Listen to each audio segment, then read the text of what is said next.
EA. So for today's video, ayan, so halos successful na lahat nung pinag-pairing natin dito ng mga line up para sa ating season ng OLR at South. Ayan mga kapatids. So meron lang tayo nag-iisa na hirap talaga akong pagparisin. Actually matagal na silang magkatabi, na sila lang din yung nagkakakitaan, pero ang maselan naman sa pagkakataon na to is yung actually, ugali niya talaga to. Dati pa, namimili talaga siya ng hen. Kaya lang, wala na akong option na ibang pagbabanggain, kundi silang dalawa na lang talaga. So, nung nakarang vlog natin, yung maselan na hen, ang pinag-usapan natin. So, meron talaga mga ganon. So, dito naman, yung maselan na kak. Ayan. So, para sa ating pairing, ayan mga kapatids, ito, mission accomplished na tayo dito. Javier Leyte line na si Red Batusay, direktang anak ni Batusay mismo, yung mismo nag-Javier ko na clacker. Tapos yung galing naman kay Madla. So yun nga no mga kalapatid, recap lang tayo. Meron kasi nag-comment, sabi banggit daw ako ng banggit ng Javier Leyte. Tinatanong niya kung nag-champion ba raw. So actually hindi talaga totally champion kasi nga butas tayo na isang lap nun, si Batusay. So ito si Batusay, 2021 Season South BFR Series. Ayan, binutas niya lang yung Matnog, na late siya ng 20 minutes. Pero pagdating ng Tawid Dagat, Santa Margarita, tsaka mismong Javier Leyte last lap, is clinack niya yun. So auction winner, tsaka Battle of the Champion winner po itong si Batusay. Ayan. Pero kung sakaling nag-clock siya nung Matnog, malamang papasok to sa top 20. Kasi yung mismong last lap is 21 lang kami nakapagpaklak nun, smash ration sa Javier Leyte. Tapos yun, pang 19 tayo. Tsaka meron pa siyang mga handicap noon during ginarga natin siya nung last lap. No? Pag uwi niya ng Santa Margarita, unang Tawid Dagat, is lagas yung buntot, naubos yung buntot, 2 piraso lang naiwan. Tapos yung bahagyang gilid ng pakpak niya, yun bawas din. Pero medyo mahaba ka rin kasi yung preparation ng last lap noon. Umabot kami na almost 9 to 10 days yung preparation ng Javier Leyte. Kaya kahit pa paano, nai-recover ko at naikarga natin ng Javier. Ayan. So yun yung konting recap sa istorya ng Javier, kung bakit sinasabi ko na Javier Leyte. Ayan, dun nagtatanong sa ating YouTube channel. Tapos ito, ayan, bagong pairing din natin to. Kakasama lang nila dito sa ano. So, maganda naman yung kinalabasan. Tapos yung pinahiram sa atin ni Sir Dennis Palma na Jose Torres, pinaris ko na dito kay Japan. Ayan. Shoutout kay Sir Longhair TV tsaka kay Sir Dennis. Ayan, blue bar parehas. Ayan. Tapos may off color tayo dito. Yung maselan niya na hen na hindi na natin ginagalaw. Ayan. Actually, ito, yung pares ni Batusay, yung lola niya, maselan din to. So, pag nag-egg to, bawal na itong hawakan. Bawal nang silip-silipin. Kasi nga maselan. Tsaka, yun nga, medyo may katandaan na rin yung edad nung lola niya. Kung dan nag-aamali, 2016 na ring banded to. So 8 years old na tong ibon na to, or going 9. So kailangan makuha na natin ng purong dugo yung maglola. No, at the same time, kukuha rin tayo ng purong dugo na panlaban. Susubok tayo sa South tsaka sa OLR. Eto, so balikan natin yung pinag-usapan natin na maselan na kak. Ito yung rektang tatay ni Batusay mismo. Ito pala. Yan, si Weaponek. So, originally talaga, dati pa naman din siyang ganun, na maselan talaga siya pumili ng hen. Pero sa pagkakataon na to kasi, kailangan ko yung tandem nila kasi ito nga yung maglolo. So, ito yung second na Javier Leyte natin, pero hindi na siya clacker.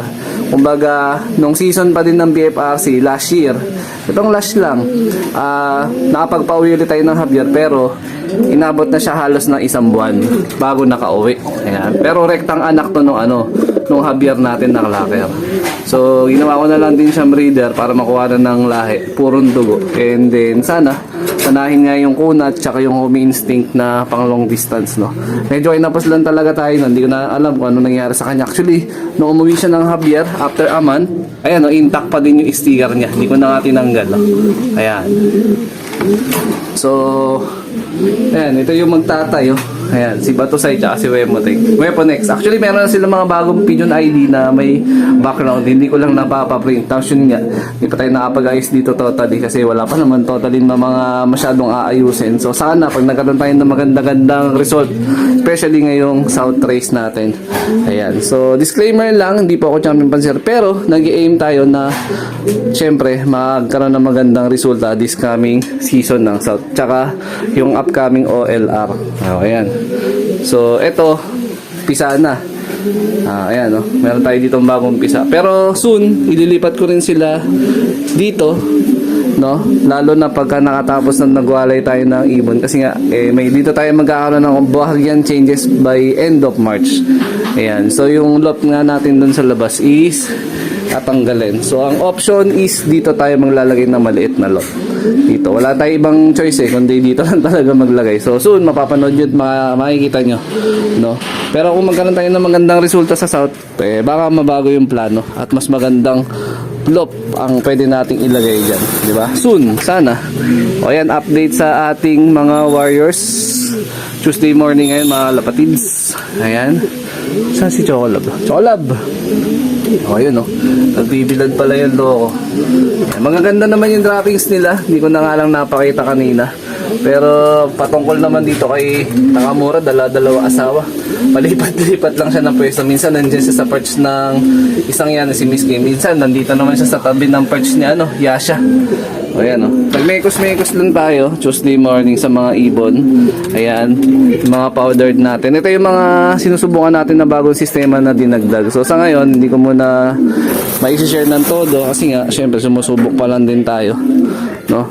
Kung paano nga ba yung magiging outcome. Pagka nagkaroon ng magandang outcome, saka na natin i-reveal. Ayan, mahirap naman na rin kasi magturo or mag-share tapos sabay hindi naman pala effective, di ba? Ayan, pero syempre, subok lang na subok. Di ba? Hindi man naman malalaman yung isang bagay, yung magiging outcome o hindi mo susubukan. So yun talaga yung starting nun, di ba, mga lapatids? So yun, update lang tayo sa mga breeder natin. Then nagpa-apply na nga rin pala ako doon sa mga Warriors natin sa labas, no, yung Team South natin. Pero mamaya dadalhin ko rin sila sa trabaho para makapagpagpag ng medyo mas mahabang distance. Ayan. Wala akong update ko may mid-toss ngayon sa South, sa BBCN. Pero most likely kung magkaroon man ng mid-toss, susubukan natin yung sistema na no mid-toss pero maraming self-toss, no, para less casualties. Tsaka yun nga, di ba, subok lang tayo na ibang sistema kung ano yung akma kasi yun lang talaga yung applicable na kaya kong isingit sa oras dahil meron nga tayong hanap buhay na binibigyan din ng sapat na oras para ma-provide yung mga needs natin dito sa bahay. So yun, nakapagbawas na rin tayo ng mga ibon pa konti-konti. Salamat nga pala dun sa lahat na sumuporta ng trending birds natin. So soon maglalatag ulit tayo ng pa-trending birds siguro by March na yan kasi wala na tayong available dito na ibon na panlatag. More on bagong salang tayo tsaka more on magko-collect tayo ng mga panlaban sa ngayong breeding natin. Yan. So pinaka sagad na clutch ng mga ibon hanggang third clutch lang tapos baklasa na. So i-maintain na natin yung magandang muna nila, figura, no? Tapos yun nga, so sana maganda tayo ng magandang outcome sa darating na South. So marahil dito ko natatapusin yung video na to. Ayan. Shoutout sa mga solid supporter natin yan. Siyempre huwag kakalimutan mag-like, comment, and share. Ayan, yung bago nating young birds. So ingat mga lapatids. Keep safe. Ayan, God bless. Ayan yung natin, maselan na ka. Ayaw niya talagang parisan tong apo niya. Pero antayin pa natin ng ilang araw pa. Baka magbago.